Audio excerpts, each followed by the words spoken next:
जोहार आप सभी को। एमएस सर के क्लास में आप सभी का स्वागत है।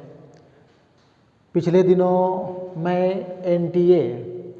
एनटीए के द्वारा लिया जाने वाला एनसीईटी 2025 एग्ज़ाम से संबंधित बातचीत कर रहा था। एनसीईटी 2025 का एग्ज़ाम दे करके स्टूडेंट से 4 साल का आईटीईपी यानी कि इंटीग्रेटेड टीचर एजुकेशन प्रोग्राम के तहत बीए बीएड बीएससी बीएड या बीकॉम बीएड कर सकते हैं, इसके बारे में बातचीत किया था। उसमें कई बातें रह गई थी जो मैं नहीं बता पाया। मैं चाहता हूं कि आज आप उसे जान लें।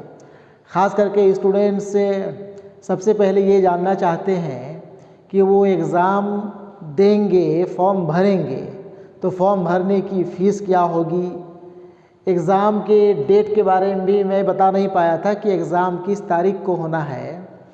कुछ स्टूडेंट्स इस बात को लेकर के भी फ़िक्रमंद रहते हैं कि हम कंपटीशन अगर निकाल भी लेते हैं, एनसीईटी का एग्ज़ाम क्लियर कर भी लेते हैं, तो क्या हम स्टेट और सेंट्रल यूनिवर्सिटीज़ जहाँ पे बीए बीएड या बीएससी बीएड या फिर बीकॉम बीएड चल रहा है वहाँ का खर्च हम वहन कर पाएंगे। तो यहाँ पे मैं कुछ कॉलेजेस का नाम लिख करके उसमें पर सेमेस्टर कितनी फ़ीस लगना है आप लोगों को, इसके बारे में यहाँ पे लिख दिया हूँ। साथ ही यह भी यहाँ पे नोट कर दिया हूँ कि किस किस कॉलेज में कितनी कितनी सीटें अवेलेबल हैं। यहाँ पे एग्ज़ाम्पल के तौर पे हम 3-4 कॉलेजेस का नाम लिखे हुए हैं। वैसे आपका लिस्ट में टोटल 64 यूनिवर्सिटीज़ हैं और 64 सेंट्रल या फिर स्टेट यूनिवर्सिटी के अंडर में जो भी फीस होगा वो कम उबेश इसी आसपास का फ़ी होगा या फिर इसी आसपास सीटें अवेलेबल होंगी। यहाँ से आपको एक आइडिया मिलेगा कि क्या हम बीए बीएड या बीएससी बीएड या बीकॉम बीएड जिसके लिए आप अप्लाई करेंगे वो हम कर पाएंगे या नहीं कर पाएंगे। ठीक है, तो यहाँ पे आप देखें, सबसे पहले यहाँ पे आप देखें एग्ज़ाम डेट 29 अप्रैल 2025 को होगा। ठीक है, 29 अप्रैल 2025 को भारत के सभी राज्यों में लगभग 178 सिटीज़ में 178 सेंटर में एग्ज़ाम होगा। ठीक है, उसके बाद यहाँ पे देखें एग्ज़ाम फ़ीस। जब आप फॉर्म भरने के लिए बैठेंगे तो आपको जनरल बीसी वाले स्टूडेंट्स को कम से कम 1200 रुपया, कम से कम नहीं बल्कि 1200 रुपया आपको फ़ी जमा करना पड़ेगा।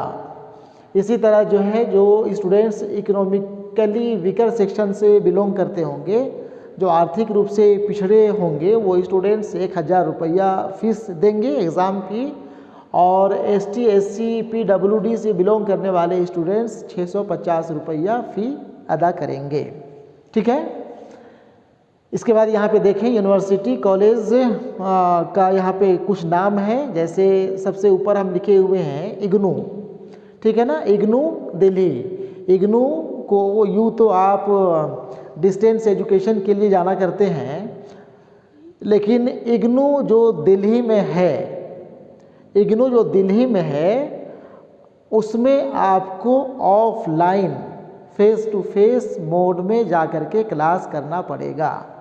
यहाँ पे एनसीईटी के तहत जो भी एडमिशन होगा 4 वर्षीय बीए बीएड बीएससी बीएड या बीकॉम बीएड में, उसमें आपको ऑफलाइन क्लास करना है, आपको एडमिशन लेकर के क्लास करना है। तो इग्नू दिल्ली में भी आपका सिलेक्शन अगर हो जाता है, आप अगर फॉर्म भरने के वक्त चॉइस देते हैं और आप इसके लिए सिलेक्ट हो जाते हैं और आप चाहते हैं कि इग्नू दिल्ली से ही हम पढ़ाई करें, तो आपको दिल्ली जा कर के इग्नू सेंटर से आपको इसकी पढ़ाई करनी पड़ेगी। ठीक है ना। और इग्नू दिल्ली का फ़ीस है 28,000 रुपया पर सेमेस्टर। ठीक है ना, 28,000 पर सेमेस्टर का मतलब हो गया ये 6 महीने का फ़ीस है। 1 साल में 2 सेमेस्टर हुआ करता है, 4 साल में टोटल 8 सेमेस्टर हो जाएगा। 28,000 को आप 8 से गुना करें, लगभग आपका 2.25 लाख रुपया खर्च इग्नू दिल्ली से करने में आएगा। ठीक है। इसके बाद सीट की जहाँ तक बात है तो बीए बीएड के लिए 100 सीट है, बीएससी बीएड के लिए 100 सीट है और बीकॉम बीएड के लिए भी 100 सीट है। इग्नू दिल्ली में कुल 300 सीटों में स्टूडेंट्स का एडमिशन होगा और तीनों फैकल्टी के स्टूडेंट्स यहाँ पे एडमिशन पाएंगे। ठीक है। इसके बाद आप आ जाएं RIE भोपाल अजमेर, जो 64 यूनिवर्सिटी कॉलेज का नाम NTA के वेबसाइट में दिया हुआ है। उसमें आप देखेंगे कि RI भोपाल और अजमेर का ही नाम है। ठीक है ना। RI का फुल फॉर्म हो गया रीजनल इंस्टीट्यूट ऑफ एजुकेशन। ठीक है। और यह भोपाल और अजमेर के लिए टेस्ट NCET के द्वारा हो रहा है। इसकी फ़ीस 12,000 रुपया पर सेमेस्टर है, काफ़ी कम फीस है इग्नू के बनिस्बत। 12,000 रुपया पर सेमेस्टर, एक साल में लगभग 24,000 रुपया हुआ और 4 साल का फीस आपका लगभग 1 लाख रुपया आएगा। ठीक है। 1 लाख रुपया में आप 4 साल का स्नातक के साथ साथ शिक्षा का भी डिग्री ले सकते हैं। ठीक है। तो ये हो गया 12,000 पर सेमेस्टर, ये दोनों सेंटर में, भोपाल और अजमेर में। ठीक है।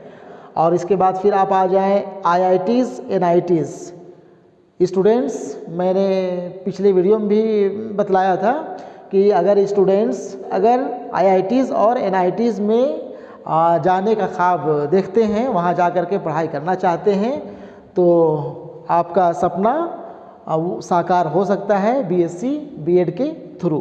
ठीक है। इसके लिए आपको अच्छा मार्क्स तो लाना ही पड़ेगा, प्लस है कि आपको यहाँ पे अच्छा खासा रकम, अच्छा खासा फीस भी चुकाना पड़ेगा, क्योंकि यहाँ पे लगभग 60,000, लगभग यहाँ पे हम लिखे हुए हैं, एग्जैक्ट 2-4-5 हज़ार रुपया का फ़र्क हो सकता है। ये 60,000 रुपया पर सेमेस्टर की फ़ीस है। ठीक है ना। पर सेमेस्टर की फ़ीस है। अब आप 60,000 गुना 8 कर दीजिए, आपको लगभग 5 लाख रुपया IITs या NITs से BSc BEd करने का फीस आएगा, खर्च आएगा। ठीक है ना।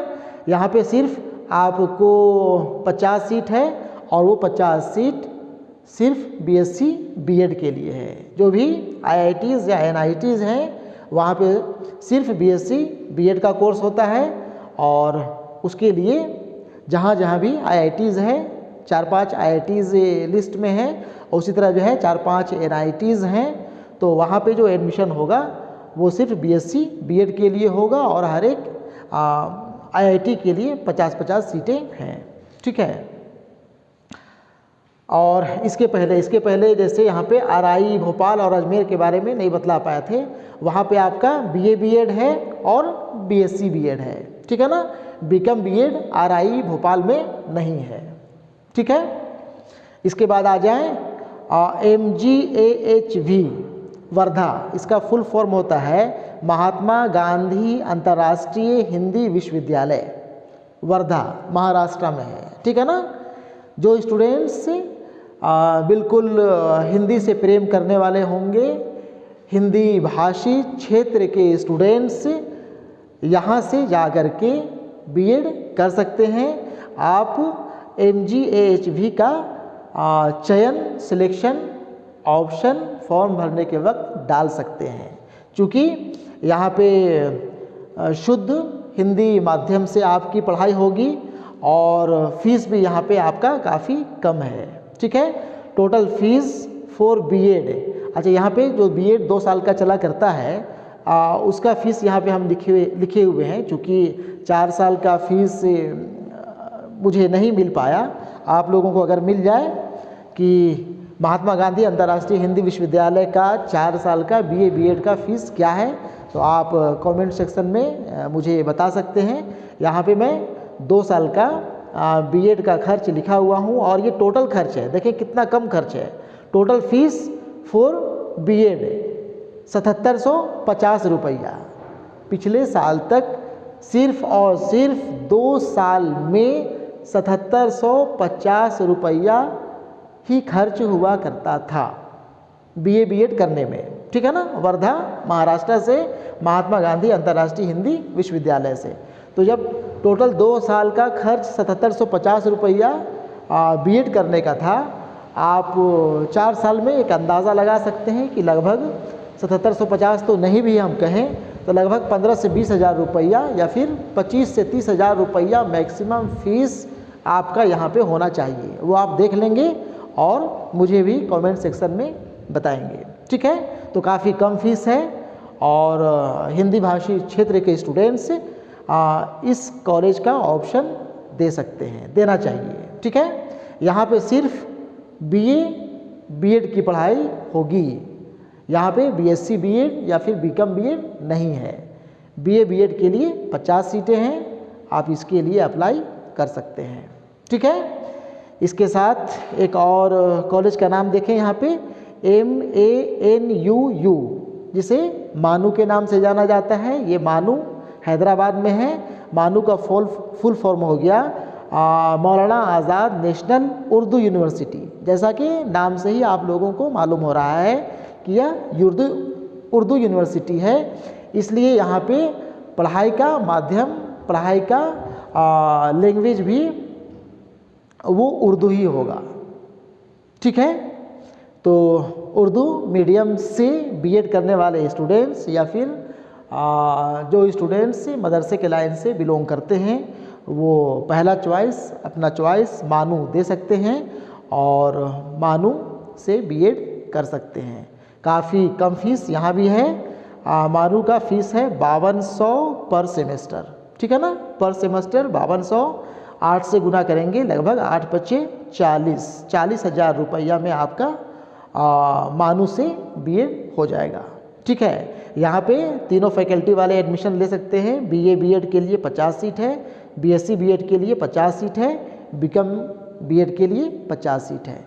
लेकिन साइंस कॉमर्स वाले आर्ट्स के साथ साथ यानी कि BA BEd BSc BEd BCom BEd तीनों फैकल्टी वाले स्टूडेंट्स उर्दू मीडियम से ही BEd करेंगे। इस बात का आप ध्यान रखेंगे फॉर्म भरने के वक्त।